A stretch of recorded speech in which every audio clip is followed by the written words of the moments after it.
கடந்து அந்த காலத்திலே அரசவையிலே பிறந்தவதான். அவன் நல்ல முறையில நாடு செழிப்பா இருந்தா ஒரு குதிரை வண்டியில போகலாம், ஒரு ரதத்திலே போகலாம், ஒரு ஆணையிலே போகலாம்.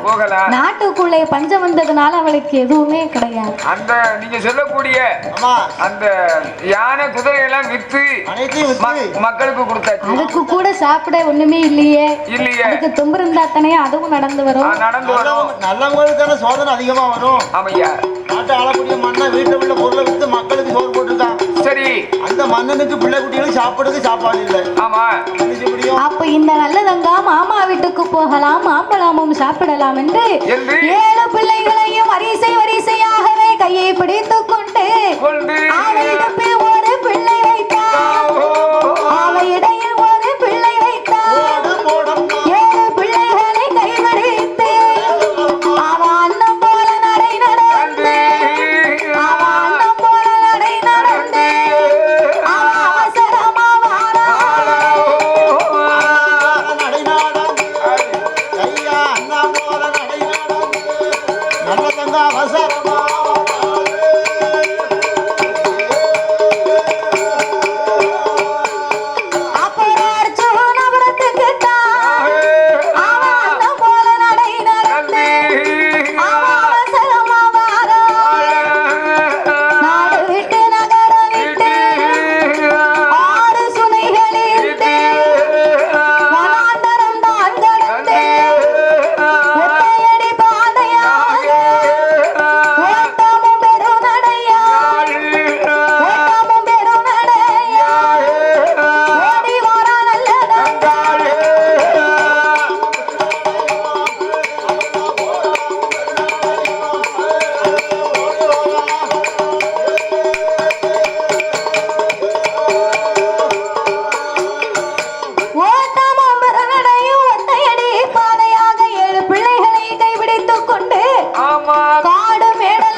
ஒவ்வொரு பாதையாகவே நடந்து வருகின்றார். 6 சுனையை பார்த்தா ஆத்திலே தண்ணி கிடையாது, நீர் சுனையை பார்த்தா அங்கேயும் தண்ணி கிடையாது. இப்படியே காட்டு வழி பாதையாகவே பிள்ளைகளை கைப்பிடித்துக் கொண்டு நேர அர்ஜுனாபுரத்துக்கு வர வேண்டும் என்று காட்டு வழி பாதையாக வந்து கொண்டிருந்தாள் அல்லவா. அந்த அர்ஜுனாபுரம் காட்டு வழியாக வரும்போது தன்னுடைய அண்ணனாகப்பட்ட நல்ல தம்பி பார்த்தார். நல்ல தம்பி ஏன் வந்திருக்கிறார்னா, அவர் காட்டுக்குள்ளே தன் பிள்ளைகளுக்காக நாட்டு மக்களுக்கு வேட்டையாடுவதற்காக அந்த நல்ல தம்பி காட்டுக்குள்ளே வேட்டைக்கு வந்திருந்தார். அப்ப வேட்டைக்கு வந்திருக்கும் போது தன்னோடு இருக்கக்கூடிய பிரதானிதிகள் மந்திரிகள் எல்லாம் அவரோடு இருக்க இந்த நல்லதங்கால் அண்ணனாய் கண்டு அண்ணாவே நல்ல தம்பி அப்படின்னு அவ ஓடி போய் அண்ணான்னு சொல்லி ஆவிசை தனைத்து கட்டினா பாருங்க. அப்ப நல்ல தம்பி கண்ணீர் முட்டி கண்ணீர் மழுக மீசை 2 துடிதுடிக்க அவ்வளி கண்கள் 2 செவ்வளி அனல் பறக்க ஐயோ என் தங்கையே நல்லதங்காள் உனக்கு இப்படி ஒரு கதை வர வேண்டுமா? வேட்டைக்கு வந்த காட்டுக்குள்ள வீதியிலே உன்னை நான் பார்க்கலாகும் மாட்டாயே. உன்னை வளர்த்த அருமை என்ன, வைத்திருந்த நேர்த்தி என்ன, என்ன பெற்றெடுத்த அருமை என்ன, பேரு விட்ட நேர்த்தி என்ன, என்ன வளர்த்த அருமை என்ன, என்ன வளர்த்த அருமை என்ன, அண்ணனை வைத்திருந்த நேர்த்தி என்ன.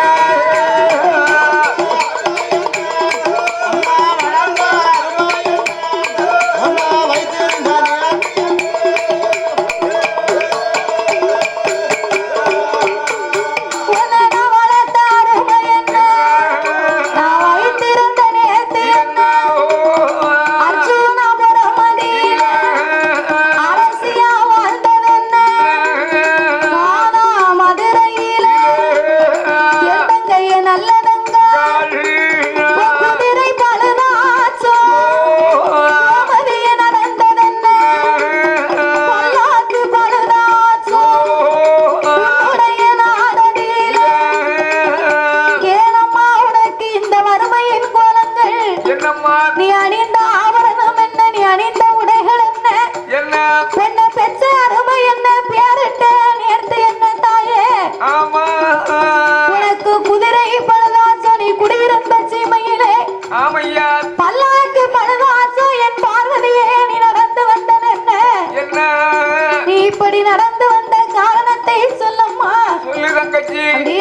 கண்ணீர் மல்க ஆவி சேர்த்து அண்ணனை கட்டி அணைத்து பிள்ளைகளோடு அழுது புலம்பினார். அப்ப அழுது புலம்பிய உடனே நல்லதங்காள் கண்ணீர் மல்க முட்டி முட்டி அழுதாள். அடித்து அழுதாள் அண்ணனுக்கு முன்னாலே. அண்ணாவே நல்ல தம்பி, நான் அர்ச்சுனாபுரத்தை விட்டு போன அந்த மானாமதுரையிலே பஞ்சமண்டல என் உடைமைகளை வித்து பார்த்தேன். நாட்டு மக்களும் பசியாரவில்லை, நாங்களும் பசியாரவில்லை. ஒரு கட்டத்துல நாட்டு மக்கள் பசியாச்சு, எங்களுக்கு பசியாச்சு யாரும் இல்லை அண்ணா. அதனால என் பிள்ளைகள் எல்லாம் வறுமையினால் வாடுகிறார்கள். அம்மா பசிக்குது, வயல் பசிக்குது என்று வாடி நிற்கிறார்கள் அண்ணா. என் பிள்ளையின் முகத்தை பாருங்கள், என் பிள்ளையின் பசியாரவில்லையானா செத்து விடும் போல இருக்கு அண்ணா. அதனால நீதான் எனக்கு ஏதாவது உபகாரம் செய்யணும்னு உன்னை தேடி வந்தேன்னா. தங்கையே நல்லதங்கா, நீ அஞ்ச வேண்டாம், அலைய வேண்டாம். நம்ம அர்ச்சுனாபுரம் அரண்மனைக்கு போனா அண்ணி உன்னை எப்ப வருவான்னு காத்திருக்கிறார்.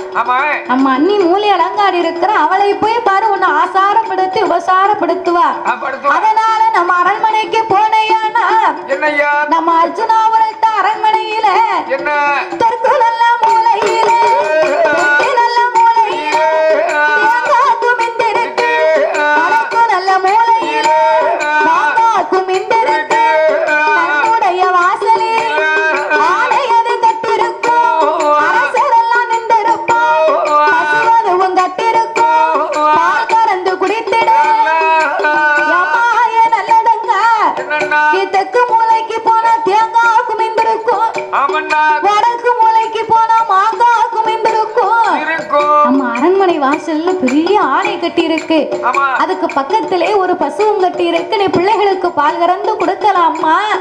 பாலும் பழமும் தேனும் தினையும் இருக்கிறது, நீ சென்று சாப்பிடுன்னார். அப்ப சென்று சாப்பிடுன உடனே இவளுக்கு மனசுல ரொம்ப சந்தோஷம். நல்லதங்காலுக்கு நம்ம பிள்ளைகளையும் பசி ஆச்சலாம் பசி ஆச்சலாம் என்று வாருங்க மக்கா, நம்ம மாமன் வீடு போவோம் என்று 7 பிள்ளைகளை அழைத்துக் கொண்டு தன் அர்ச்சுனாபுரத்திற்கு வந்து சேர்ந்தார். அர்ச்சுனாபுரத்துக்கு அரண்மனைக்கு முன்னால தெரு கோடி வெளியா நடந்து வரும் போது தெரு கோடியா மாறும்போது மாடியில நின்று கொண்டு மூலி அலங்காரி பார்த்து கொண்டு நிற்காரு. அவ தெருக்கோடியில வரதுக்கு முன்னால மூலி அலங்காரி மொட்டை மாடியில இருந்து பார்த்துட்டு நிக்கா. அவ ஏன் பாக்கா தெரியுமா? இவள் அங்கிருந்த செய்தியை சீக்கிரமாக இந்த மூலி அலங்காரிக்கு தம்பி ஒருத்த உண்டு. அவன் மன்னனோடு வேட்டைக்கு வந்தான் பாருங்க. இவள் சீக்கிரமா அரண்மனைக்கு வருவதற்கு முன்னால அவன் வந்து மூலி அலங்காரிக்கு செய்தியை சொன்னான். இவன் மேல நின்று இவளை எதிர்பார்த்து நின்னான். அவ கோடியில வந்தா இவ மாடியில நிக்கா. அப்ப மாடியில நின்று எதிர்பார்த்து நின்னால நல்லதங்க அரண்மனைக்குள்ள நடந்து வர்றதுக்கு முன்னால விறுவிறுவிறுவிறுன்னு கீழே இறங்கி வந்தா. இறங்கி வந்தவா வந்த உடனே அவளை வாணி கேட்டாளா, வந்தனம் செய்தாளா, எதிர்பார்த்து நின்னாளா? அதாவது தன்னுடைய கணவனுடைய தங்கையாகப்பட்டவள் வந்து ஒரு பிள்ளை மாதிரி, அந்த குணம் கூட இல்லாம வந்த உடனே இரும்பு கேட்ட இழுத்து அடைச்சா. அவ கதவை அடைக்கணும், சும்மா அடைக்கல, ஈரமண்ண அள்ளி வச்சு சிக்கன இழுத்து பூட்டினா. ஈரமண்ண வச்சா கதவை திறக்க முடியுமா ஐயா? முடியாது, சாதாரணமா திறக்க முடியாது. அப்ப இரும்பு கேட்ட போட்டுமா, ஈரமண்ண வைப்பாயா, ஈரமண்ண வைத்தல்ல, இரும்பு கேட்ட பூட்டுமா, பால்கால போடுவா,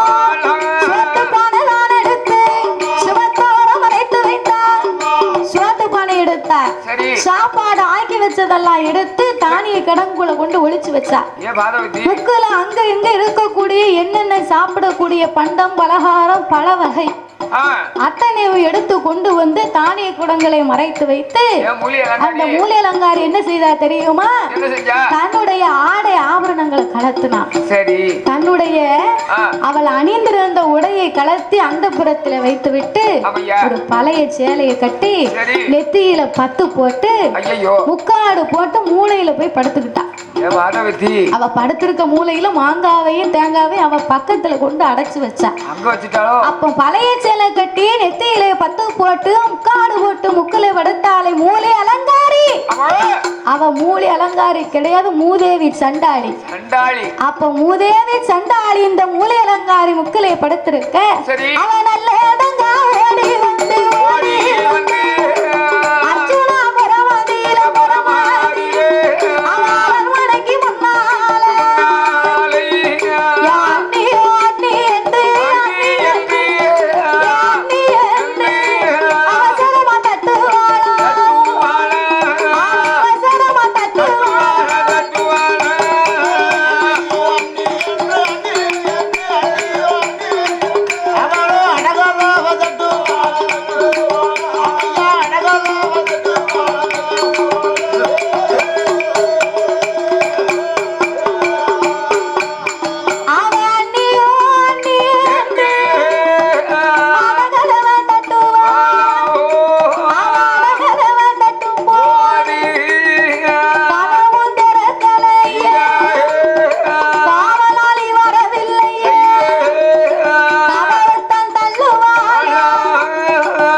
தள்ள முடியல. ஈரமண்ண வச்சு அடைச்சிருக்காளே ஈரம் இல்லாத சண்டாளி. மண்ணுக்கு கூட ஈரம் இருக்குமா, மனுஷனுக்கு ஈரம் இருக்கணும்யா. அதாவது நம்ம வீட்டிற்கு இன்னைக்கு யாரும் அன்னமன்று வந்தவர்களுக்கு நம்ம இல்லைன்னு சொல்லக்கூடாதாயா. அதாவது கடவுள் உலகத்தை படைத்திருக்கும் போது நரகம் என்றும் சொர்க்கம் என்றும் இரண்டாக பிரித்தாராம். அப்ப நரகம் என்றும் சொர்க்கம் என்றும் இரண்டாகவே பிரித்திருக்கும் போது பிடித்தார்னு சொன்னா நம்மளுடைய உலகத்திலே படைத்த மக்கள் பாவ புண்ணிய கணக்குப்படி அந்த மக்களுக்கு தண்டனையும் நல் வாழ்க்கையும் கொடுப்பதற்கு சொர்க்கம் நரகம்னு பிரித்திருந்தார். அப்ப இந்த கடவுள் கடைசி காலத்திலே மக்களுக்கெல்லாம் கணக்கெழுதும் போது நல்லவர்கள் கெட்டவர்கள் என்று கணக்கெழுதினார்களாம். அப்போ நன்மை செய்த எல்லோரையுமே கடவுள் நீங்க சொர்க்கத்துக்கு போங்க, நீங்க சொர்க்கத்துக்கு போங்க அப்படின்னு அனுப்பி வைத்துக் கொண்டே இருந்தாராம். அப்போ சொர்க்கத்துக்கு போன மக்கள் எல்லாம் இந்த கடவுளிடம் கேட்டார்களா, கடவுளே ஆண்டவா, நாங்கெல்லாம் என்ன செய்தோம், எங்களை நீங்கள் சொர்க்கத்துக்கு அனுப்பி வைத்தீர்கள். அப்ப கடவுள் சொன்னாரா, நான் பூமியில் பசியோடு இருந்தேன், எனக்கு நீங்கள் பசி ஆற்றினீர்கள். நான் பூமியில் வறுமையோடு இருந்தேன், என் வறுமையை போக்கினீர்கள்.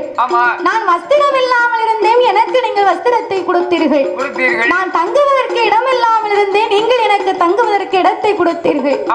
நான் குடிப்பதற்கு தண்ணி இல்லாமல் இருந்தேன், என் தாகத்தை தீர்த்தீர்கள் அப்படின்னு சொன்ன போது அப்ப அந்த மக்கள் கேட்டார்களா, பூமியிலே உங்களை நாங்க பார்க்கவே இல்லையே, உங்களுக்கு நாங்க எப்படி பசி ஆச்சு இருக்க முடியும். அப்ப கடவுள் சொன்னாரா, வறுமையாக இருக்கக்கூடிய எல்லோருக்கும் நீங்க உதவி செய்தீர்களே, ஆனால் எனக்கு செய்த மாதிரி யாரெல்லாம் வறுமையோடு இருந்தார்களோ அப்போதெல்லாம் நான் வறுமையாக இருந்தேன், யாரெல்லாம் வஸ்திரம் இல்லாமல் இருந்தார்களோ அப்போது நானும் வஸ்திரம் இல்லாமல் இருந்தேன். அப்ப யாராருக்கெல்லாம் எப்போது நீங்கள் பசியாற்றினீர்கள் அப்போது நான் பசியாறினேர்னாரா. அதனால வறுமையோடு இருப்பவர்கள் எல்லோருமே கடவுளுக்கு நிகரானவர்கள். அதனால நம்ம வீட்டுக்கு வறுமைன்னு வந்தவங்களுக்கு அன்னம்னு வந்தவர்களுக்கு நம்மளால முடிந்தது ஒருவேளை சாப்பாட்டை அது வாங்கி கொடுத்து ரோட்ல யாரை பார்த்தாலும் அனாதையானவர்கள் என்று இந்த உலகத்தில் யாரும் இருக்க கூடாது. தாய் தகப்பனையோ தான் பெற்ற பிள்ளைகளையோ நாமல் இல்லை என்று யாரையும் தெருவில் விடக்கூடாது. வயதான புன்னதற்கு முதியோர் இல்லத்தில் கொண்டு சேர்க்க கூடாது. வழிதவறி விட்டவங்களை பார்த்தா கூட இப்படி பாதுகாப்பாக இருக்கக்கூடிய ஒரு இடத்துல போய் நீங்க கொண்டு போய் சேருங்க. ரோட்ல பார்த்தவங்களுக்கு சாப்பாடு இல்லையா, தண்ணி இல்லையா, உடை இல்லையா, நமக்கு என்ன காசு பணம் இல்லாம இருக்கா, நம்ம கூட மாலை மாளிகை கட்டி கொடுக்க வேண்டாம். நம்மளால முடிந்தது ஏதாவது ஒருவேளை சாப்பாட்டுக்கு வழியை நம்ம கொடுக்க வேண்டும். அப்ப இந்த மூலி அலங்காரி நல்லதங்கால் அரண்மனைக்கு கதவை தட்டி கொண்டே இருந்தா.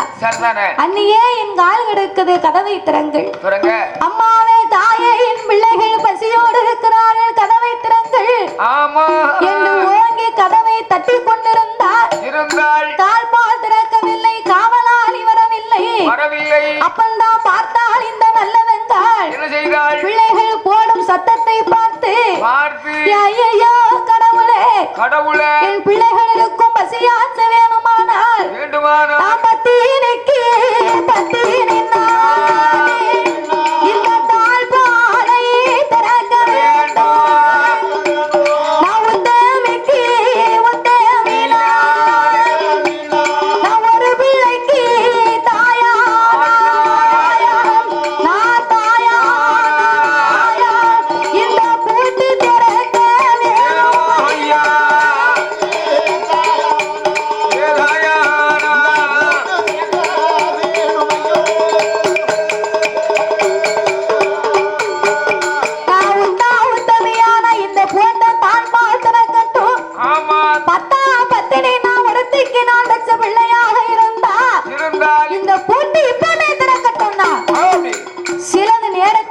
கதவு டாம்ல திறந்தது.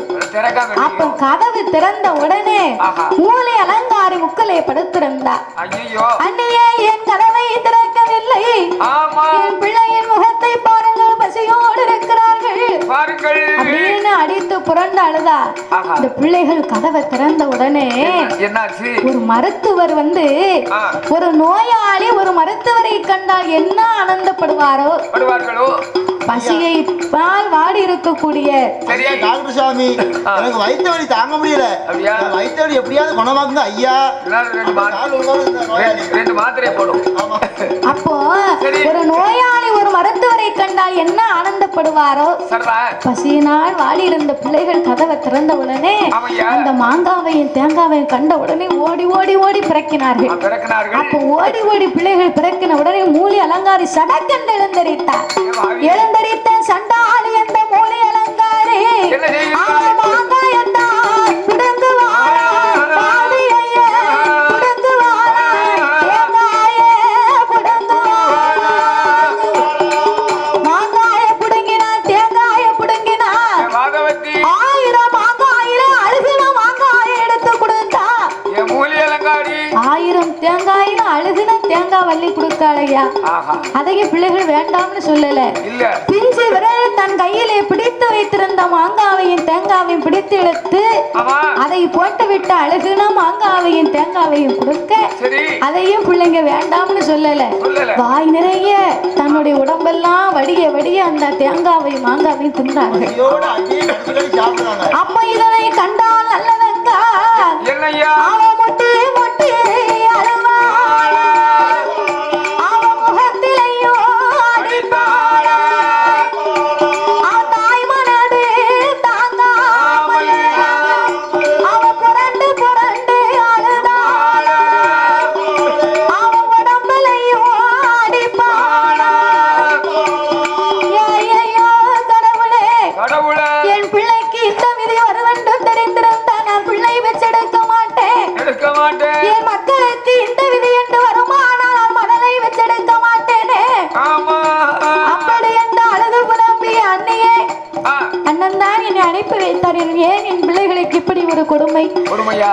பிள்ளைகள் எல்லாம் பசியினால் வாடுகிறார்கள். உடனே பிள்ளைகள் எல்லாம் அத்தையே அத்தையே ஆவிசத்தை கட்டி மாங்காய் தேங்காய் தருவாளான்னு பிள்ளைகளா சுத்தி சுத்தி சுத்தி வருது. மூலி அலங்காரி 8 மிதித்தார். சொன்னதை விட செத்தன்னு சொல்லியிருக்கலாம். சொல்லியிருந்தா அது ஒரு வைராக்கியம் தான். அப்ப இப்படி காலாலை உதைத்து இடிய அப்பந்தான் இந்த மூலி அலங்காரி, உன் பிள்ளைக்கு பசி ஆத்தணுமா? நானே உடம்புக்கு சரியில்லாம படுத்திருக்கிறேன், உன் பிள்ளையின் பசி ஆத்தணும் நினைத்தா இந்த பிடி இந்த பானை, இந்த பிடி கேப்ப, இந்த பிடி பச்சை மட்டை, இத வச்சு உன் பிள்ளைகளுக்கு என்ன ஆகணுமோ சாப்பாடு ஆக்கி கொடுங்க. அரிசியை கொடுக்கிறதுக்கு அவ வீட்டு சொந்த பந்தங்கள் வந்து அவர்களை உபசரிக்க இவ எடுத்து வைத்திருக்கிறார். அப்ப இந்த நல்லதங்காலுக்கு ஓட்ட பானையும் பச்சை மட்டையும் ஆண்டு மாறின கேப்ப, 7 ஆண்டு மாறின கேப்ப. ஆண்டு மாறின கேப்பையில என்னையா இருக்கும்? ஒரு கேப்பைக்கு வந்து 9 ஓட்டை இருக்கு. ஒரு கேப்பைக்கு 9 ஓட்டை. கேப்பை எத்தனை தண்ணி இருக்கும்? கடுகுலையும் சின்னது. 9 ஓட்டை இருக்கு. அப்ப அதுல என்ன சத்து இருக்கும்? இந்த ஆண்டு மாறின கேப்பையவும் ஓட்ட பானையவும் பச்சை மட்டையை கொடுத்து எரித்து பிள்ளைகளுக்கு கொடுக்க சொன்னா, பச்சை மட்டையில தீ வச்சு பார்த்தா தீ பிடிக்கல. அப்பவும் நான் கடவுளை எண்ணி 10 பத்தினியானா 10 தீ பிடிக்கட்டும் என்று சொல்ல 10 தீ பிடித்தது. கேப்ப ஆண்டு மாறின கேப்ப பொங்கி வரக்கூடிய நேரம், பொங்கி அது வெந்து வரக்கூடிய நேரத்துல மூலி அலங்காரி பார்த்தா ஓடி வந்தா காலால் ஒரு எத்து எத்தினா. காலால் எத்தின உடனே அவ காலால மிதிப்பாளா, அப்ப பானை வெடித்து விழுகுதையா, அப்ப கீழே கேப்ப ஓடுதையா. பானையை மிதித்து பானை 2ஆக வெடித்து கீழே விழுந்தது. வலிந்து ஓடக்கூடிய கேப்பைய பிள்ளைகள் மண்ணோட அள்ளி அள்ளி அள்ளி அள்ளி திங்குறார்கள். அந்த கேப்பையில ஒரு கேப்ப கூட கீழே இல்ல. வலிந்து ஓடிய கேப்பைய வாயினால் அள்ளி அள்ளி உண்ற பிள்ளைகள் மண்ணோடு எப்படி வாயிலை தின்று கொண்டிருக்கிறாள். என் பிள்ளைகள் இனி இந்த உலகத்திலே இருக்க கூடாது, பெற்ற பிள்ளை எப்படி இருக்க பெற்றதாய்க்கு மனசு கேட்கும் ஐயா. எந்த தாய் உள்ளம் அதை ஏற்றுக்கொள்ளும். தன் பிள்ளைகளின் வறுமை ஆற்ற வேண்டாம். அண்ணன் வீட்டுக்கு வந்து நமக்கு இந்த அவமானம் தேவையா? காசிராஜன் சொன்னது உண்மையாகிவிட்டதே. வாழ்ந்து விட்டு போந்த நமக்கு வகையிலே சேர்க்கலையே. இனி நாம இந்த உலகத்திலே இருக்க கூடாது என்று இருந்தாலும் இறந்து போனாலும் குற்றம் இல்லையா. இனி வாழ்ந்தாலும் அது இறப்போ பாதி மாண்டு போனால் குற்றம் இல்லையா.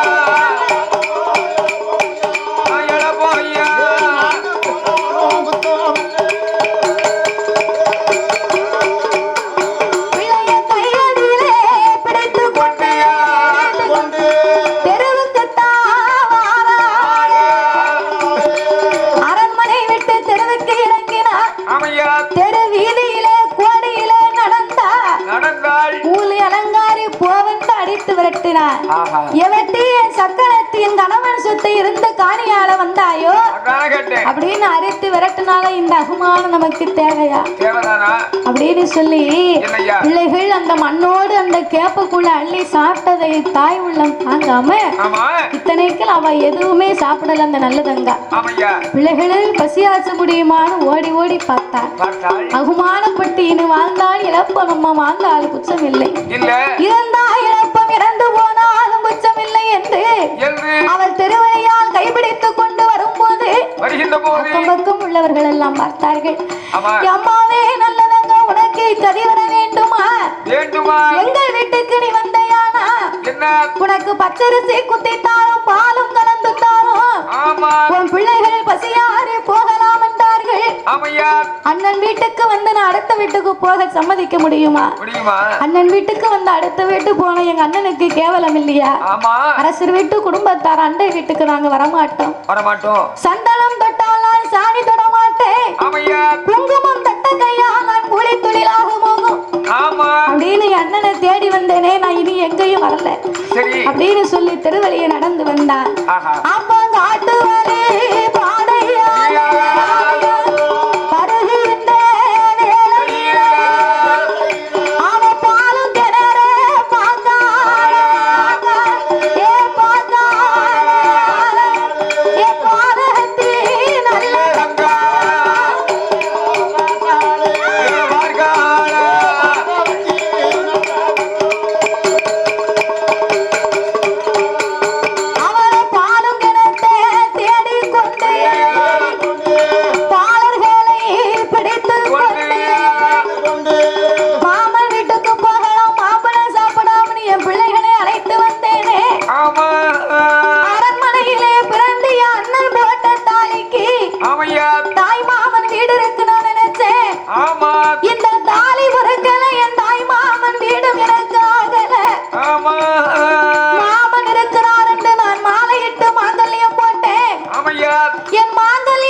தேடி பார்த்தா ரொம்ப தூரத்துல பார்த்த கிணறு இல்ல.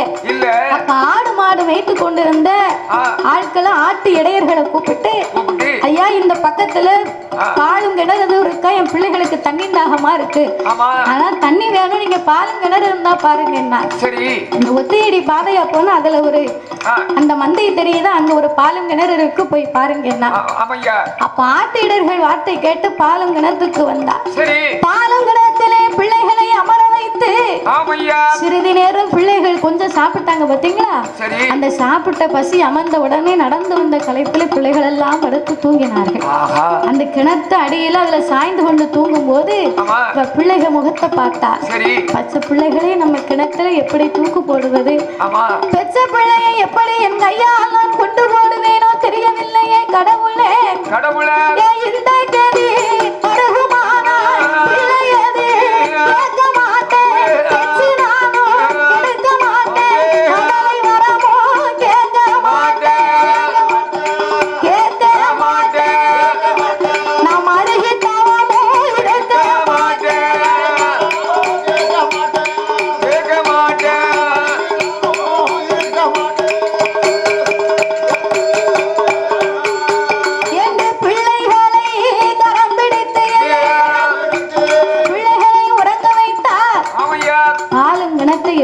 பார்த்தா ஆழ கிணறு. அப்ப பாலங்கிணறு எட்டி பார்த்து அவ தாலி இருக்கா பாருங்க மஞ்ச கயிறு, அந்த மஞ்ச கயிறு கலத்தினா பிள்ளைகள் வைத்திருந்தா அழுகுன தேங்காய் அழுகுன மாங்காயை எடுத்தா. அதையும் அப்பவும் பிள்ளைகள் கையிலேயே வைத்திருக்கு.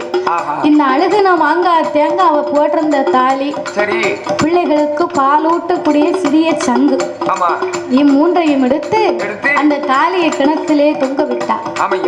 கிணத்திலே தொங்க விட்டு அந்த தாலியும் ஏ கடவுளே, நான் கலத்தி வைத்திருந்த தாலி என் அண்ணன் கட்டுக்கும் என் கணவனுடைய கணவனுக்கு மட்டுமே இது தாலியா தெரியணும், மத்தவங்க கண்ணுக்கெல்லாம் இது கருங்கல்லாத்தான் தெரியணும் அப்படின்னு சொல்லியே அந்த தாலியை கலத்தி வைத்தா. மாங்காயை ஒரு பக்கம் வைத்தா, அழுகுன தேங்காயை ஒரு பக்கம், சிறிய சங்கு பாலூட்டும் சங்கை தாலிக்கு பக்கத்துல வைத்தா. அண்ணன் வந்த அடையாளம் தெரியணும்னு அவன் நடந்து வந்த தடத்திலே ஆவரங்கொலை இருக்கு பாருங்க, அந்த செடியை ஒடிச்சு ஒடிச்சு வழியில போட்டுக்கிட்டே வந்தான். அண்ணன் வந்தா நம்ம செத்த தடமாவது தெரியணும் இல்லையா? இந்த மாங்கல்யம் கொண்டு ஈமக்கரைகள் செய்தாதான் அண்ணனுக்கு போன இடத்திலே செல்வம் இருக்குமா அப்படின்னு சொல்லி அவ வழிகாட்டி ஆவரங்கொப்பை உடைத்து வழியிலே போட்டு கொண்டு வந்தா. உறங்கி கொண்டிருந்த பிள்ளைகளை பார்த்து ஐயோ நான் பெத்த மக்கள், நான் உங்களை பெற்று எடுத்து பேரிட்டு வளர்த்த ஏற்று என்ன நாட்டு மக்கள் வறுமை தீர்த்த எனக்கு உங்கள் வறுமை தீர்க்க முடியவில்லையே, என்னை மன்னித்து விடுங்களே மக்களே என்று ஒவ்வொரு பிள்ளைகளாக கையில எடுத்தா. பிள்ளையத்தான் கையில் எடுத்து கையில் எடுத்து அவன் கிணத்துக்குள்ள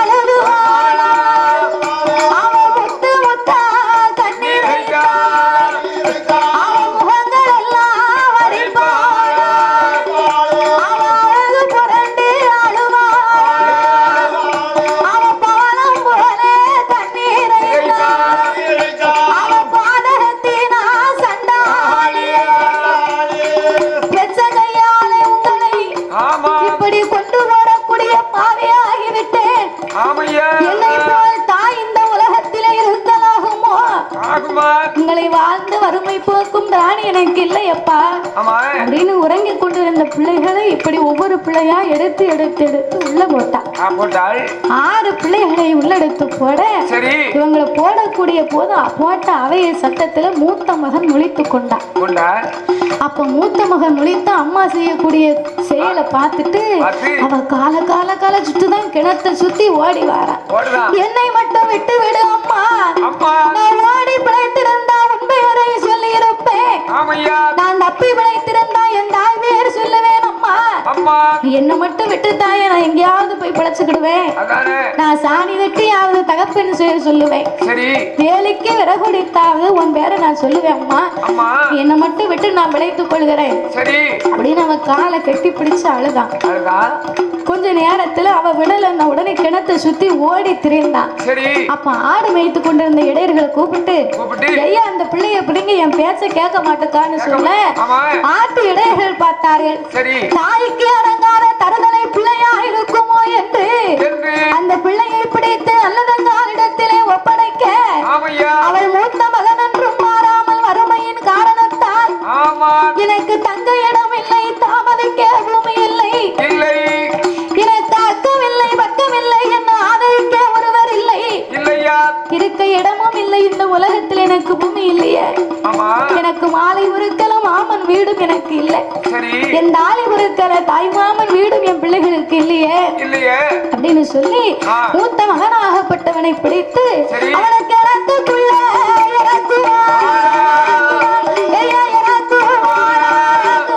அந்த கிளிமொழியா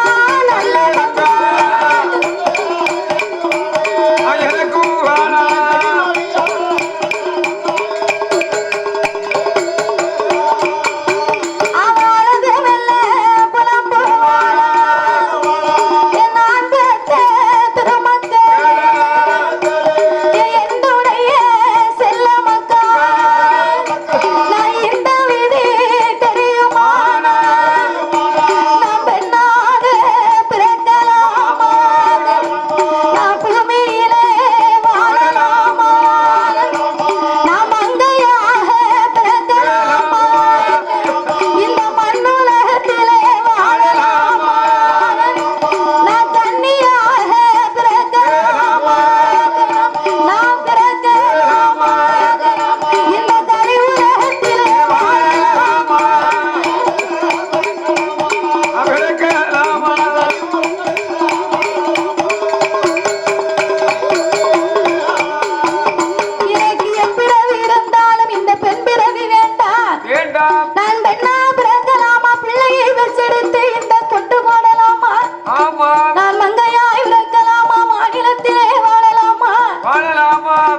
என்பார்கள்.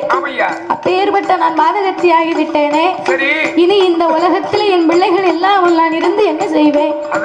நான் கணவனை தேடி போனா அவரும் என்னை சேர்க்க மாட்டார், போக வேண்டாம்னு சொன்னார். நான் தானே கேட்கல. அதனால கணவன் பேச்சை நான் மீறி வந்தேன் அப்படின்னு சொல்லி நானும் மாண்டு மடிய வேணும் என்று அவ தலையை உழைச்சு விட்டார். தலைவிரி கோலமா கிழிந்த ஆடையோடு, பசித்த வயிறோடு, வாடிய முகத்தோடு, வறுமையின் பார்வையோடு பிள்ளைகள் மாண்டதை பார்த்து கொண்டு அந்த நல்லதென்றால் அவ கிணத்து மேலே அவ கடவுளைத்தான் நினைப்பாள். அவ 3 முறை சுற்றி வந்து அவ சுற்றி வந்து பால் கிணத்துக்குள்ள குதிப்பாள்.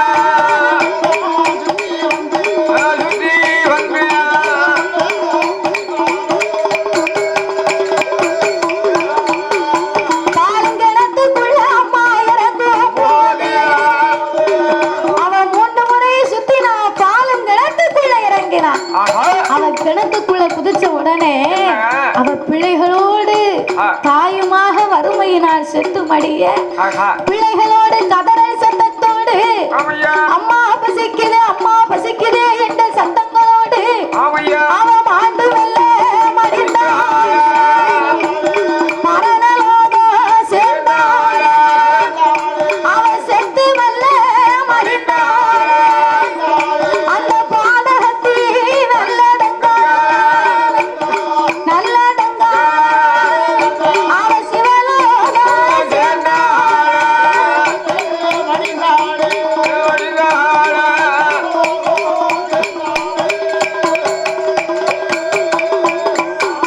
அவள மாண்டு வெல்ல மடிந்த போது அவ செத்து மடிந்தா சிவலோகம் சேர்ந்தாள். மாண்டு மடிந்தா பாதகத்தி 7 பிள்ளைகளோடு மரணலோகம் சேர்ந்தாள். அவ மாண்டு மடிந்த உடனே அந்த நல்லதங்காலுக்கு தலைமுடி வந்து ஒரு பாகமா, ஒரு பாக முடியும் அவளுக்கு. அந்த ஒரு பாக முடியும் விரி தலையோட அவ இறங்குனா பாருங்க. அவ கிணத்துல அவ பிள்ளைகள் எங்க இருக்கு, நான் மூத்த பிள்ளை எப்படி இருக்கு, செத்தமா மாண்டமா மடிந்தமான்னு தெரியாம அந்த கிணறு முழுக்க முடியா படர்ந்திருந்ததாம். அவ முடியே பிள்ளைகளை மூடி மறைத்ததாம். அப்போ 16 அடி முடிய அவள் பிள்ளைகளை மூடி மறைக்க செத்த பணமாக தன் முகம் மட்டும் தெரிய அப்படியே கட்டையாக மிதந்தாள். அப்படியாகவே மிதந்து கொண்டிருக்கும் போது இவள் செத்து 3 நாட்கள்ல அவ விதிய பாருங்க. 3 நாட்கள்ல மானாமதுரையிலே மழை பொழிந்த நாடு செழித்ததாம். அப்போ மானாமதுரையிலே மழை பொழிந்த நாடு செழிய காசிராஜன் தன் மனைவி அழைக்க வேண்டும் என்று வந்து கொண்டிருக்கிறார். இவர் வரக்கூடிய நேரத்திலே நல்லதங்காலின் அண்ணனாகப்பட்ட நல்ல தம்பி அவர் 2-3 நாளா காட்டுல இருந்து ஒரு வாரம் அப்ப வேட்டைக்கு போனாங்கன்னா காட்டிலே தங்கி விடுவார்களா. அப்ப இவர் வேட்டை முடிந்து வீட்டுக்கு திரும்பி அரண்மனைக்கு வந்து பார்த்தார். அரண்மனைக்கு வந்து பார்க்கும் போது தன் பிள்ளைகளை காணவில்லை, தன் தங்கையை காணவில்லை. அம்மா மூலி அலங்காரி, என் தங்கை வந்தாளே, சாப்பிட்டாளா, உறங்கினாளா, என் பிள்ளைகளின் பசி ஆத்தினாயா அப்படின்னு உடனே அப்ப மூலி அலங்காரி சொன்னா, உங்க பிள்ளைங்க வந்தாங்க, பாலும் சோறும் பசியும் ஆச்சினேன், மாங்காயும் தேங்காயும் மாம்பழமும் கொடுத்தேன், பச்சரிசி சாதம் பொங்கி படப்பாக போட்டேன், பிள்ளைகளுக்கு தங்க தொட்டிலை செய்து பிள்ளைகளை வரவழைத்து படுக்க வைத்து வெஞ்சாமரம் கொண்டு வீசினேன். அன்னை வந்தா தான் சாப்பிடுவேன்னு புறப்பட்டு போயிட்டாங்கன்னா. மூலி அலங்காரி மூதேவி சண்டாளி இவள் சொன்ன வார்த்தையை பார்க்கும்போது இப்படியெல்லாம் செய்திருந்தா நம்ம தங்கை இங்குதானே இருந்திருப்ப, அண்ணன் வர வேணும் என்று ஆள் அனுப்பி அங்கும் இங்கும் தேடினார், எங்கும் இல்லை. அக்கம் பக்கம் உள்ள மக்கள் எல்லாம் செய்தியை சொன்னார்கள். நடந்த விவரத்தை அழுது கொண்டே அனைத்து மக்களும் புலம்ப, நாங்க கூட கூட்டம் ஐயா, பச்சரிசியும் தாரும் பாலும் கலந்து தாரும்னு கூப்பிட்டேன். அண்ணனை தேடி வந்த அரண்மனைக்கு அவர் இல்லை என்று அக்கம் பக்கம் போனா அண்ணனுக்கு மதிப்பில்லை, அதனால நான் போறேன்னு இந்த ஒத்தையடி பாதையா போனாங்கன்னு சொன்ன உடனே மீசை ரெண்டும் துடவடிக்க மின்னல் போல் கோபம் வர ஒத்தையடி பாதையா ஓடி வாரார் நல்ல தம்பி. அவர் ஒத்தையடி பாதையை காட்டுக்குள்ள வந்த பாருங்க அந்த ஆவணமலையை பார்த்து கொண்டே நம்ம தங்கை போட்ட தடம் என்று சொல்லி பின்தொடர்ந்து நடந்தார். ஆட்டு இடையர்களை பார்த்த என் தங்கை பார்த்தீர்களா? 7 பிள்ளைகளோடு வந்தாலே ஒரு பெண் அவளை பார்த்தீர்களா? பாலங்கிணறு எங்க இருக்குன்னு கேட்டாங்க. இந்த பாதையை காட்டினோம் ஐயா அப்படின்னு உடனே போய் பார்த்தா தாலியது களத்திருக்கு, பாலூட்டும் சங்கு இருக்கு, மாங்காய் இருக்கு, தேங்காய் இருக்கு, தேங்காய் இருக்கு. ஆனா நல்ல தங்காலே காலையா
கண்கலங்கத்தோடு கிணத்தை எட்டி பார்க்க அவர் விரிசடை உலைந்து அந்த கிணறெல்லாம் பத்தி இருக்க கிணறு கருங்கருங்கருன்னு இருக்கு.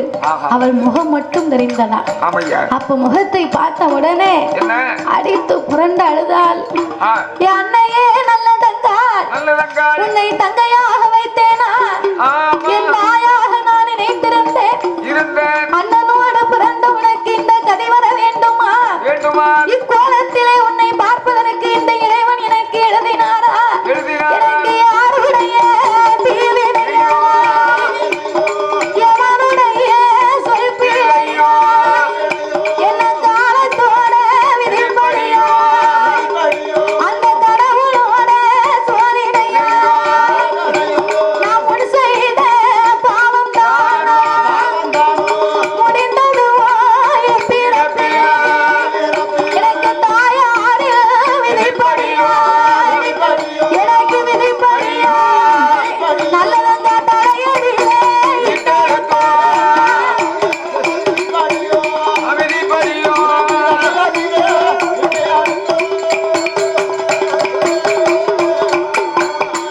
எனக்கு யாருடைய தீவினையை, எவனுடைய சொல் பிழையா, காலத்தின் விதிப்படியா, எனக்கு கடவுளார் சோதனையா, உன் கூட பிறந்த உன்னை காப்பாற்ற துப்பில்லாத பாவியாகி விட்டேனே என்று நல்ல வெங்காலையும் பிள்ளைகளையும் கிணத்தை விட்டு வெளியிறக்கி அழுது புலம்பிக் கொண்டிருந்தார் அந்த நல்ல தம்பி.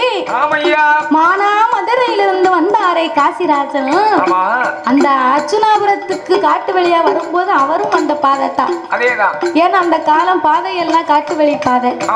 அப்போ இந்த பாதையா வரும்போது நடந்ததை கண்டு கொண்டாரு காசிராஜன். தன்னுடைய மனைவி மாண்டு கிடந்ததை கண்டு தன்னுடைய சம்சாரம் இல்லாத உலகத்திலே தானம் இருக்க கூடாது. அதான் ஒரு மன்னன் வந்து எந்த ஒரு ஆண் மகனாக இருந்தாலும் ஒரு மனிதன் வந்து எதை வேண்டுமானாலும் இழக்கலாம், எவனும் ஒரு தாரத்தை மட்டும் இழக்க கூடாதான்.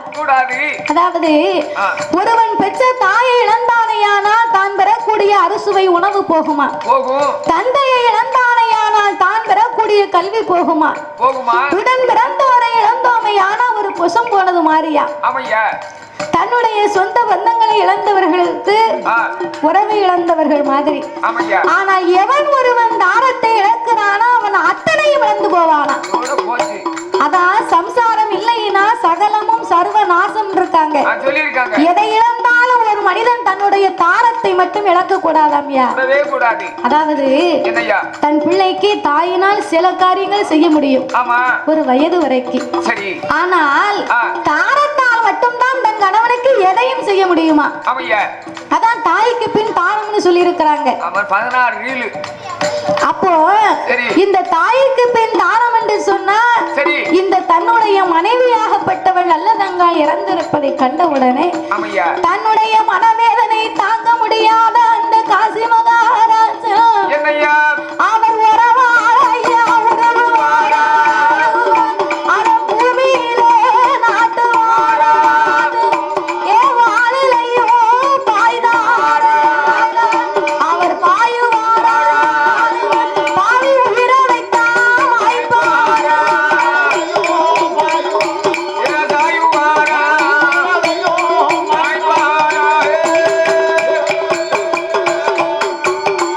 தன்னுடைய மனைவி இல்லாத இந்த தாரணையிலே நாம இருக்கக்கூடாது என்று வாண்டு மடிய வேணும் என்று காசி மகாராஜா. இப்பவும் சில குடும்பத்துல கணவன் மனைவிகளுக்கு இருக்கக்கூடிய உறவுன்னா தன்னுடைய மனைவியின் அருமை வந்து நமக்கு தெம்பு இருக்கிறது வரைக்கும் ஒரு ஆணுக்கு எப்போதுமே தெரியாதான். என்னைக்கு தன்னுடைய உடல் வலிமையை இழந்து அவர் இருக்கிறாரோ அன்னைக்கு தன்னுடைய தாரம் நமக்கு செய்யக்கூடிய பணிவிடையை பார்த்துதான் அன்னைக்குத்தான் அவருடைய அருமை என்னன்னு ஆண்மகனுக்கு தெரியுமா? இருக்கு வரைக்கும் யாருடைய அருமையும் தெரியாது. இல்லாத பிறகு தேடியும் கிடைக்காது. அதனால மனைவின்னு சொன்னா அவளுக்குன்னு ஒரு மதிப்பு இருக்கணும். கண்டிப்பா அது எல்லாருமே உணர்ந்து நடக்கணும். அப்போ இந்த மனைவியாகப்பட்ட நல்லதங்கால் தன் பிள்ளைகள் இல்லை என உடனே உரையில் இருந்த வாளை உருவி பூமியிலே ஆட்டி தன்னுடைய வாளில் பாய்ந்து தன் உயிரை மாய்த்து விட்டார். பார்த்தார் இந்த நல்ல நம்பி, ஐயோ இப்படி வம்சமே அழிந்து போய் விட்டதே. அப்போ வம்சமே அழிந்து போய் விட்டதுன்னு சொன்னா இந்த நிகழ்வு எதனால நடந்தது? இவங்களுடைய சாவுக்கு காரணம் என்னவாக இருக்கும்? எப்படி இருக்கும்? இவர்களுடைய வறுமைக்கும் இறப்புக்கும் காரணம் என்று சொன்னால் வறுமை ஒரு காரணம். அதையும் தாண்டி வக்ர குணம் படைத்த மூலி அலங்காரியின் கொடுமை ஒரு காரியம். அது ஒரு காரியம். அதாவது மனிதனுக்கு வந்து மனசுல ஈரம் இருக்கணும். யார் கண்டிப்பா மனிதநேயமே இல்லாமல் வாழ்ந்தா இந்த நல்லதங்கால போல உலகத்தில் எத்தனை உயிர்கள் மாண்டு கொண்டேதான் இருக்கும். மனிதநேயம் என்னைக்கு இந்த மண்ணில் இருக்கிறதோ எல்லாரும் மனிதனுடைய மனதிலும் இருக்கிறதோ அன்னைக்கு தான் இந்த கொடுமை அரங்கும். மூலி அலங்காரியை போல சில மூலிகள் இன்னும் இருக்கிறார்கள். அதனால எல்லோரும் மனித நேயத்தோட நடக்கணும். பசியை யாச்சனும் வறுமையை நீக்கணும். அதான் சொல்லியிருக்காங்க, இறப்பும் பிறப்பும் சகசம் தானே, எண்ணி பார்த்து நீங்க வழி நடக்கணும்னு சொல்லியிருக்காங்க. அது போல அதனால வறுமையில இருப்பவர்களை பார்த்துவிட்டு நாம வக்கர குணத்தோடு போகக்கூடாது. பசியோடு இருப்பவர்களுக்கு பசி ஆச்சினால் அவர் கடவுளுக்கு நிகரானவர். அதனால வறுமையினால் வாடப்பட்டு நல்லதங்காலும் தன் பிள்ளைகளும் தன் கணவனோட உயிரை மாய்க்க பார்த்தார் இந்த நல்ல தம்பி. இதோடு கதை முடியல, இன்னும் இருக்கு. இந்த நல்ல தம்பி தான் கடைசியில. இந்த நல்ல தம்பி தன்னுடைய தங்கையின் வம்சத்தை அழைத்த அந்த மூலி அலங்காரி மூதேவி சண்டாளியை விட்டு வைக்க கூடாது. இவரை போன்றவர் இந்த உலகத்தில் இருக்கும் வரைக்கு தங்கையின் நிலைமை எல்லோருக்கும் வந்து சேரும் என்று நேர அரண்மனைக்கு வந்தார். அடியே மூலி அலங்காரி, என் தங்கை வந்ததற்கு நீ என்ன காரியம் செய்தார்? என்ன செஞ்ச அப்படின்னு ஆங்கார கோபப்பட்டார். அவ எந்ததுமே பேசல. அப்போ பிறகு யோசித்தார், இவர்களை இப்படின்னு சொன்னா இவ வம்சத்தை இவள் மட்டும் அழிக்க கூடாது, இவளை சார்ந்த இவள் வம்சத்தை நாமல் அழிக்க வேண்டும் என்று அந்த மூலி அலங்காரிக்கு இருந்தானே ஒரு தம்பி, அவனுக்கு கல்யாணம் என்று சொல்லி அதற்கு ஏற்ற பந்தலை போட ஆரம்பித்தார். மூலி அலங்காரி, உன் தம்பிக்கு சுப நிகழ்ச்சி நடக்கணும், கெட்ட காரியம் நடந்த இடத்துல நல்ல காரியம் நடக்கணும் சொல்லுவாங்கடி, சொந்த பந்தங்களை எல்லாம் வரவழைக்க சொல்ல உங்களுக்கு விருந்து வைப்போம்னு ஒரு கல் மண்டபத்தை கட்டினார். அது பொய் கல் மண்டபம். பொய் கல் மண்டபம்னா அந்த காலம் இந்த மாதிரி பந்தல் கிடையாது. இல்ல இல்ல, அரண்மனையில கல் மண்டபம் தான். ஆமா. அப்போ ஒரு பொய் கல் மண்டபத்தை கட்ட சொல்லி உறவினர்களை எல்லாம் அங்கே அமர வைத்தார். ஆமையா. மூலை அலங்காரியை தன் அரண்மனையில வைத்திருக்க சரி, ஆட்கள் கூட்டம் ஏற ஏற ஏற பொய் மண்டபம் ஆழப்பட்டது, இடிந்து விழுந்தது. அப்போதான் சொன்னா என்ன சொன்னா தெரியுமா? புதிய புதிய கட்டடா. ஆமா, புத்தி கட்ட ஆசாரி. ஆசாரி அவர் ஒரே ஒரு ஆப்பிள் தான் வச்சிருக்காரு. ஆமா, சின்னது. ஆமா, அந்த ஆப்ப தட்டின உடனே மண்டபம் இறங்கக்கூடிய அளவுல வேலை பார்த்திருக்காங்க. அந்த மாதிரி இப்படி சொன்ன உடனே ஆமா அப்படியே ஆப்ப தட்டினாரு. சரி, மண்டபம் தடதடன்னு. அப்ப அவரு செய்த யோசனை செய்ததை மாதிரி அவங்க வம்சத்தை அப்படியே ஒரே முறையில கல் மண்டபத்தோடு கட்டி இடிந்து விட அத்தனை வீர்களையும் அழிக்க அவர்கள் மாண்டு மடிந்தார்கள்.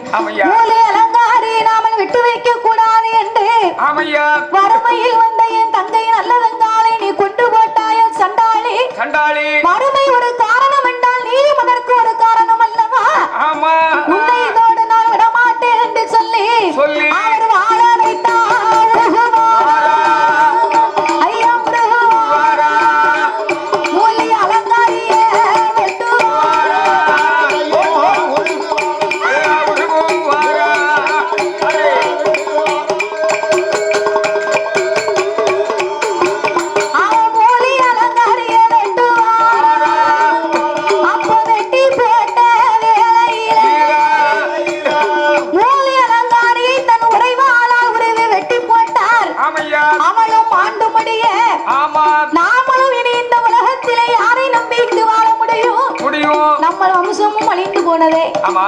நாமல் இருக்கக்கூடாது என்று ஈட்டு எடுத்து அவரே தன் உடம்பில் குத்தி அவர் உயிரை மாய்த்தார். அவரும் தன் உயிரை மாய்க்க அந்த வம்சமும் அழிந்து போனது, இந்த வம்சமும் அழிந்து போனது. வறுமையின் காரணத்தினால் மனித நேயம் இல்லாத மூல அலங்காரின் கொடுமையின் காரணத்தாலும் இந்த உலகத்திலே மிக கொடியதுனா என்ன நினைக்கிறீங்க? என்ன என்ன இந்த உலகத்திலே மிகவும் கொடுமையானது என்று சொன்னால் பசிதான். பசி கொடுமை, பட்டினி கொடுமை, வறுமை கொடுமை. இதையெல்லாம் கொடுமையினால இப்படி இரண்டு வம்சமும் அழிந்து போக அழிந்து போன இந்த நல்லதங்காலும் நல்ல தம்பியும் தன் பிள்ளைகளையும் பார்த்து இதுபோல் ஒரு அண்ணன் தங்கையா இந்த உலகத்திலே சொல்லி சிவபெருமானே தோன்றி நல்லதங்காலுக்கும் நல்ல தம்பிக்கும் மறுபிறவி கொடுக்க வேண்டும் என்று சிவபெருமான் தோன்றினார். மறுபிறவின்னு அவங்கள மனிதர்களா கொண்டு போக முடியாது. மாண்டவர்கள் எல்லாம் இந்த மண் மீது வந்தார்களே, ஆனால் பூமாதேவி பொறுக்க மாட்டா. அதனால இப்பிறவி விட்டு நீங்கள் இன்னும் ஒரு தெய்வ பிறவியாகி நீங்கள் இருபேர்களும் மண்ணுலக மக்களை உங்களை வணங்கக்கூடிய பேர்களுக்கு நீங்கள் காத்து ரட்சிக்கும் கடவுளாக வறுமை போக்கும் தெய்வமாக இருங்கள் என்று சிவபெருமான் மறு உயிரை கொடுக்க இன்னைக்கும் விருதுநகர் மாவட்டத்திலே 10,000 பக்கத்திலே அர்ச்சனாபுரத்திலே வயக்காடுக்கு பக்கத்திலே வயல்வெளிகள் எல்லாம் இருக்கக்கூடிய இடத்துக்கு மத்தியிலே இந்த நல்லதங்கால் என்று சொல்லக்கூடிய தெய்வ திருமகள் தன்னுடைய 7 பிள்ளைகளோடும் நல்ல தம்பியோடும் காசிராஜனோடும் கோவில் கொண்டு கொலுவிருக்கிறார். அந்த அம்மா அமைந்திருக்கக்கூடிய கோயிலிருந்து கொஞ்சம் தூரத்துல அந்த அம்மா குதித்த கிணறும் இருக்கின்றது. ஆமா, அந்த கோவிலில இன்னைக்கும் மக்கள் எல்லாம் சித்திரை மாதத்திலே அவளுக்கு திருமணை கொடுத்து மாதம் மாதம் பௌர்ணமி அன்னைக்கு அந்த அம்மாவுக்கு பூசை உண்டா. அப்படி நல்லதங்கால் அம்மாளை அந்த ஊர் மக்கள் எல்லாம் அவள் வழி வம்சத்திலே வந்தவர்கள் எல்லாம் அவளை அறிந்தவர்கள் எல்லாம் இன்னைக்கு வணங்கி கொண்டே வருகிறார்கள். இந்த நல்லதங்கால் அம்மையை தெய்வ திருமகளை யார் ஒருவர் வருடந்தோறும் வணங்கி வரக்கூடிய மக்களுக்கெல்லாம் வறுமையை நீக்கி சுபிக்ஷமான மழை பொழிது உலகத்திலே வறுமை நீங்கும்படியாக நாடெல்லாம் செல்வ செழிப்பாக இருந்து வரும்படியாக வறுமை போக்கும் தெய்வமாக என் நல்லதங்கால் இப்படியாகவே மக்களை எல்லாம் காத்து வருகின்றார்.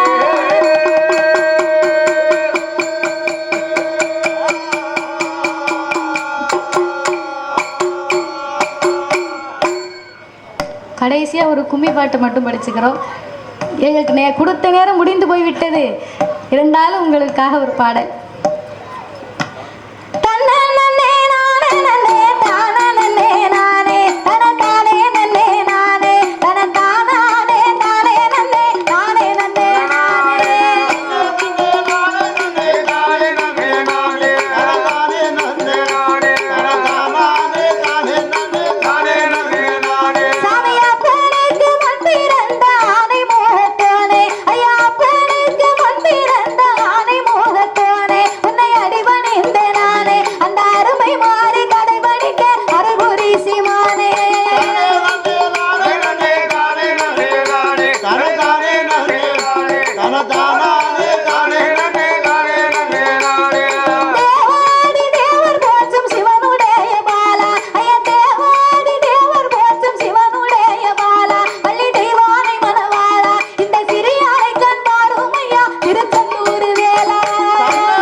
இடுப்பு கட்டி இருக்கும் சேலை இருபுறத்திலும் கண்ட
மூன்றாவது பொதிகை புத்தக திருவிழாவிற்கு எங்களை வரவழைத்த அனைவர்களுக்கும் இந்த புத்தக திருவிழாவை நடத்திய நிறுவனர்கள் அனைவர்களுக்கும் அமர்ந்திருந்த பெரியோர்களுக்கும் வாய்ப்பளித்த பெரியோர்களுக்கும் ஒலி ஒலி அமைத்து தந்த உரிமையாளர் அன்னார் அவர்களுக்கும் அமர்ந்து ஆபரேட் செய்த ஆபரேட்டர் அன்னார் அவர்களுக்கும் இங்கே வீடியோ பதிவு செய்தவர்களுக்கும் இதுவரைக்கும் எங்கள் கதையை கேட்டு அமைதியோடு பொறுமையாக அமர்ந்திருந்த சபை மக்களுக்கும் அதோடு எங்களுக்கு காவலாக அமர்ந்திருந்த காவல்துறை அதிகாரி அவர்களுக்கும் இங்கு வந்திருந்த அனைவர்களுக்கும் அனைத்து பெரியோர்களுக்கும் அரசுக்கும் எங்கள் வில்லிசையின் சார்பாகவே நன்றியை தெரிவித்துக் கொள்கிறோம்.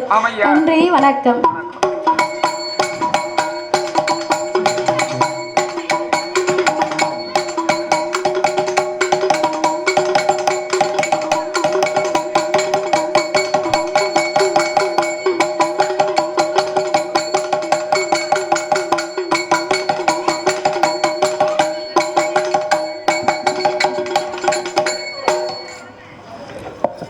நேரமாகிவிட்டது என்று நாற்காலியை விட்டு எழுந்து போவதற்கு எத்தனித்த பார்வையாளர்களையும் கூட புது புது மெட்டுக்களால் கட்டி போட்டு உட்கார வைத்தார் வில்லிசை கலைச்செல்வி மாதவி.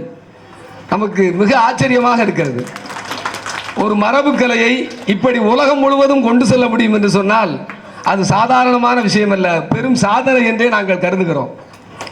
அவரது வில்லுப்பாட்டு என்கிற இந்த கலை வடிவம் முத்தமிழில் 3ஆம் தமிழான நாடகத்தமிழ் என்கிற வகைப்பாட்டிலே வருகிறது. அருமை நண்பர்களே, இவரது நம்மளது செல்வி மாதவியினுடைய வில்லிசைக்கு காரணமாக, வெற்றிக்கு காரணமாக சிலவற்றை நாம் சொல்லலாம். பொதுவாக வில்லிசை துள்ளலோசை மெட்டுக்களை கொண்டது. அதனால்தான் நாம் பார்த்து கொண்டிருக்கும் பொழுது நம் கால்கள் தன்னாலேயே தாளம் போடும், மனது அந்த வில்லுப்பாட்டில் கரைந்து போகும். இப்படி மரபார்ந்த துள்ளலோசையை ஆதாரமாக கொண்ட வில்லுப்பாட்டை காலத்துக்கேற்ற வகையில் கன்னித்தமிழ் கலந்து இலக்கிய சுவை கலந்து மிகச் சிறப்பாக இந்த நிகழ்ச்சியை நடத்தி கொடுத்திருக்கிறார் நம்முடைய கலைச்செல்வி மாதவி அவர்கள். நம்முடைய துணை ஆட்சியர் அவர்கள் இப்பொழுது நிறைவு பரிசை வழங்கி கௌரவித்திருக்கின்றார்கள். அவரது வெற்றிக்கான காரணத்தை சிலவற்றை சொல்லி ஒரே ஒரு நிமிடம். மரபார்ந்த வில்லிசையை மனம் ஒன்றி கற்றுக்கொண்டது, நிகரற்ற நினைவாற்றல். அதான் நல்லதங்கால் கதையை எல்லா இடத்துலையும் பாடுறதில்லை. சுடலமாடன் கதை, கருப்பசாமி கதை, பேச்சியம்மா கதை, அம்மன் கதை பாடுவாங்க. ஆனால் நல்லதங்கால் கதை எப்போது விரும்பி கேட்பவர்களுக்கு தான் பாடுவார். ஆனால் ஒரு சிறு குறிப்பு கூட இல்லாமல், ஒரு புத்தகம் இல்லாமல், நோட்டு இல்லாமல் நிகரற்ற நினைவாற்றலோடு அவர் இருக்கிறார் என்பதை பார்க்க முடிகிறது. அது மட்டுமல்ல, இந்த இளமை காலத்திலேயே தன் மரபார்ந்த வில்லிசை கலைஞர்கள் தனக்கு கற்றுக் கொடுத்த புலவர்களை எல்லாம் வணங்கி பணிந்து அவர் காட்டுகின்ற அந்த அன்பு இருக்கிறதே, அது மேலானது. தேடி தேடி கற்றுக்கொள்ள வேண்டும் என்கிற ஆர்வம் அவருக்கு இருக்கிறது. 10ஆம் வகுப்புக்கு அப்புறம் அஞ்சல் வழியிலே தொடர்ந்து படித்துக் கொண்டிருக்கிறார். பட்டப்படிப்பையும் படித்து தொடர்கிறார். எதிர்காலத்தில் வில்லிசை கலையில் ஆராய்ச்சி செய்து டாக்டர் பட்டமும் பெற வேண்டும் என்று நாம் வாழ்த்துவோம். சில பேர் வில்லுப்பாட்டு பாடுவாங்க, இந்த மேடையெல்லாம் அதிரும், அப்படி ஒரு ஆட்டம் போடுவாங்க. அப்படி இல்லாமல் ஒரு நாகரிகமான உடல் மொழியோடு, மாறாத குழந்தை மொழி பாவனையோடு அவர் பாடுகிற அந்த பாவனை இருக்கிறதே, அதுதான் உலகம் முழுவதும் பெரிய ரசிகர்களை அவருக்கு கொண்டு வந்து சேர்த்திருக்கிறது. எனவே அவருக்கு ஒரு சின்ன வேண்டுகோளை நாங்கள் பணியோடு வைக்கிறோம். பள்ளிக்கல்வித்துறை, நமது பள்ளிக்கல்வித்துறை வில்லுப்பாட்டு போட்டியை இப்பொழுது நடத்துகிறது. கடந்த வாரத்திலே மாவட்ட அளவிலே நிறைய பள்ளி மாணவிகள், 9ஆம் வகுப்பு 10ஆம் வகுப்பு படிக்கக்கூடிய மாணவிகள் நம்முடைய செல்வி மாதவியினுடைய அதே பாவனைகளோடு அதே வெளிப்பாட்டோடு போட்டிக்கு வந்து பாடினார்கள். இதெல்லாம் பெரிய வெற்றி இல்லையா நமக்கு? அதிலே நல்ல தமிழ் இருக்கிறது, நல்ல இலக்கிய வெளிப்பாடு இருக்கிறது, எல்லோரையும் கட்டி போடுகின்ற கதை ஓட்டம் இருக்கிறது இல்லையா? அவர் கதையை நடத்தி செல்கிற பாங்கிலே நம்முடைய வட்டார வழக்கு சொற்கள் எல்லாம் மீண்டு வருகிறது. எனவே தமிழை காப்பாற்றுகின்ற பணிகளே, தமிழ் பண்பாட்டை காப்பாற்றுகின்ற பணிகளே மாதவி தொடர்ந்து பயணிக்கட்டும் என்று நாம் மனதார வாழ்த்துவோம். அவர் இன்னும் சிலப்பதிகாரம், மணிமேகலை போன்ற செவ்விலக்கியங்களையும் உலகத்திற்கு கொண்டு செல்ல வேண்டும் என்று அன்போடு வேண்டுகோளை வைத்து மனமார்ந்த வாழ்த்துக்களை மாவட்ட நிர்வாகத்தின் சார்பாக வெளிப்படுத்தி விடைபெறுகின்றோம். நன்றி, வணக்கம்.